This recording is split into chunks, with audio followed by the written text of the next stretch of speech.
Mga tropa, Scooter Kid na naman. Check nyo tong samurai trackbed natin sa crankcase ng NMAX. Maangas tropa oh. Gusto mo bang malaman kung paano magpintura gamit ang trackbed ng samurai paint? Watch mo itong video tutorial natin tropa para makakuha ka ng ideya nang sa ganon, magaya mo at magamit mo sa mga DIY projects mo. Shemperds, mat sa lab sa Samurai Paint Philippines. Tara tropa, mag-DIY tayo. At meron tayo dito, crankcase cover ng NMAX version 1. So, maraming umido to mga tropa, no? Maraming corrosions. Kaya ang ginawa natin, nilinis nating mabuti, sinabon, sinigurado natin na walang maiiwan na langis, ano? Tapos nag-wet sanding tayo, number 800 ang ginamit natin para sureball na makinis siya. So, ready na tong lagyan ng primer. Ang gagamitin nating primer, 2K04 na epoxy surfacer mga tropa. So, 2K series to ng Samurai Paint. Bago natin to gamitin, i-activate muna natin. At ganito lang ang pag-activate ng hardener ng mga 2K series ng Samurai Paint. Itong red cap mga tropa, hindi mo yan mapipindot ano, dahil hindi pa activated yan. Ang kailangan natin gawin, ipupush lang natin to ng medyo malakas. Pag nag-pop na at bumabaon na, naglalaro na yung red cap, ibig sabihin na-release na yung hardener. Wala ka nang ibang gagawin dyan, kundi i-shake na lang ng mabuti yan mga tropa. Mekos-mekos lang yan. So, na-shake na nating mabuti yan mga tropa. Ngayon naman, ibinubugan na natin. So, ulit, ang gamit natin, 2K04 epoxy surfacer. Ito yung primer gray mga tropa. At pinatuyo nating maigay epoxy surfacer natin mga tropa. Ngayon, magbubuga tayo ng 2K07S. Ito yung trackbed na silver. So, ganito paggamit nito mga tropa, no? Kapag magbubuga ng trackbed, ang minimum distance niyan, dapat isang ruler mga tropa. Isang ruler o mas malayo ng bahagya kapag ka magbubuga kayo. Tapos, hapyaw-hapyaw lang mga tropa. Nang sa ganon, ma-achieve nyo yung textured paint na surface niya. So, ganyan mga tropa, no? 2 layers ang gagawin natin dito. So, kailangan, yung distansya, mahalaga yan mga tropa dahil pagka malapit yung buga nyo, pangit yung kalalabasan ng textured paint o yung trackbed. At pinatuyo nating mabuti yung unang layer na inilagay natin na trackbed na silver. Ngayon, magbubuga na tayo ng second layer. So, ganito yung second layer mga tropa, no? Dapat ang distansya, mas malayo pa ng kaunti. Kung nung una, ginawa natin mga isang ruler, ngayon, mga 1.5 ruler. Nang sa ganon, magandang-maganda yung effect ng trackbed natin. Alright mga tropa, silipin muna natin itong binuga natin na trackbed. So, ang ginamit natin dyan, 2K07S. S dahil silver. 3 kulay meron na trackbed mga tropa. Merong black, merong white, at itong ginamit natin na silver. So, silver ang ginamit natin dahil lalagyan natin yan ng candy colors. Ngayon, kung ang gusto mo black lang ang finish, 2K07 na black ang gagamitin mo.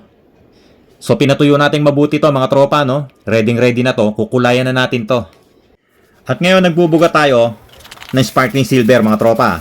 Ang code ng sparkling silver natin, 391701.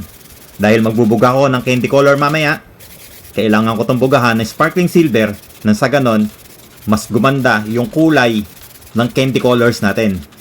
Tapos, 2 coats ang inilagay natin dito. At ngayon, nagbubuga tayo ng candy yellow mga tropa. Ang code nito, Y016. So, 2 layers din ang inilagay natin dito, no? 2 coats para pantay na pantay. At ngayon lalagyan natin ng konting design tong candy yellow natin. Gagamit tayo ng candy blue at itong candy red. Gagamit din ako ng airbrush dito mga tropa dahil manipis lang yung ilalagay natin dito. So para magamit natin yung samurai paint dito sa airbrush natin, ganito ang ginagawa ko mga tropa. Nagsasalin lang ako pakunti-kunti. So ayan no, pinai-slide ko lang yung pintura para hindi tumalsik, mag-bounce back. At nag-iipon lang ako papunta dito sa canister ng airbrush ko. Nang sa ganon, pag nakaipon ako, pwede na natin tong gamitin. So tara, mag-airbrush na tayo mga tropa.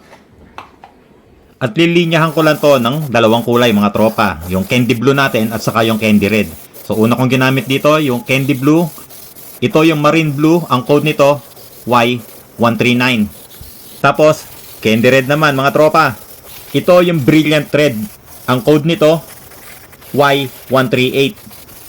So lilinyahan ko lang din to mga tropa, no? Manipis lang yung gagawin natin. Para lang magkaroon ng kaunting design itong trackbed natin. Pinatuyo nating mabuti yan mga tropa. At ngayon, gagamit na tayo ng K1K Clear. Ito na yung top coat mga tropa. Ita-top coat natin to. Nang sa ganon, protektado yung mga kulay natin. Ngayon, kung ang gusto nyo, flat yung finish, ang gamitin nyo, flat na clear. So, depende yan sa inyo, no, kung ano yung gusto nyo. Pero I suggest, gumamit talaga kayo ng top coat clear para maproteksyonan yung mga kulay natin. Alright mga tropa, tapos na itong project natin. So meron na tayong track bed na naka-candy colors. Yes mga tropa, marami nagtatanong, pwede ba raw kulayan yung mga track bed? Pwede yan mga tropa. Kahit na anong kulay na gusto mong gamitin, pwede mong ilagay dyan sa track bed. So, ayan mga tropa no, sana nagustuhan nyo itong vlog na to. Sana nakapulot ulit kayo ng kaunting kaalaman kung paano gumamit ng Samurai Paint track bed. 2K series din ang Samurai track bed mga tropa. So ibig sabihin, bago gamitin, i-activate muna yan. So katulad ng ginawa natin, doon sa 2K04 na epoxy surfacer natin, inactivate din natin tong track bed natin bago ginamit.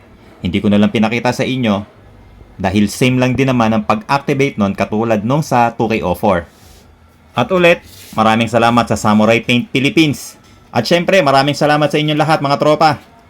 So paano? Kita-kits ulit next video. Ride safe palagi. Peace!